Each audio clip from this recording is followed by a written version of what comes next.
જે રીતે ફરીથી માહિતી મળી રહી છે પ્રમાણે ભાજપ દિલ્હીમાં અરવિંદ કેજરીવાલજીને આમ આદમી પાર્ટીને હરાવી તો નથી શકતી, પરંતુ ફરીથી પ્રયાસ કર્યો છે સરકાર તોડવાનો. અને જે રીતે અત્યારે માહિતી મળી છે પ્રમાણે 7 જેટલા ધારાસભ્યોનો સંપર્ક કર્યો છે અને એમને એમ કહેવામાં આવ્યું છે કે અરવિંદજીને જેલમાં નાખી દેશું, પછી આ સરકાર આપણે પાડી દેશું. ખરેખર તો કેન્દ્ર સરકારની જવાબદારી છે કે લોકતંત્ર બચે, લોકશાહી બચે. ભ્રષ્ટાચારી હોય એની સામે પગલાં લેવાય અને ભ્રષ્ટાચારી ન હોય એને ખોટી રીતે પુરાય નહીં. આ કેન્દ્ર સરકારની જવાબદારી છે. આપણે આઝાદી મળીથી શાસકનું કામ છે સત્તા કરવાનું, વિપક્ષનું કામ છે મુદ્દા ઉઠાવવાનો કે ભાઈ આ સારું છે, આ ખોટું છે. આ કામ હોય છે લોકતંત્ર બચાવવાનું.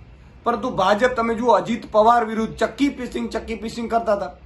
અને અજીત પવાર ભાજપ સપોર્ટેડ માત્ર ડેપ્યુટી સીએમ છે. હેમંત બિસ્વા તમે જોઈ લો, સુધેન્દુ અધિકારી જોઈ લો. અને આ જ રીતે મનીષ સિસોદિયાજીને ઓફર કરી હતી ભાજપે.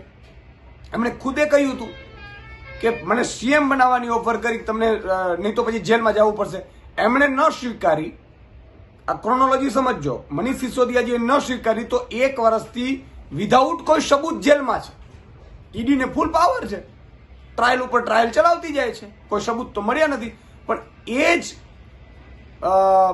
ઈડીની તપાસ ચાલતી હતી અજીત પવાર જોડે, એ તપાસ બંધ થઈ ગઈ. છગન ભુજબળ જોડે તપાસ બંધ થઈ ગઈ.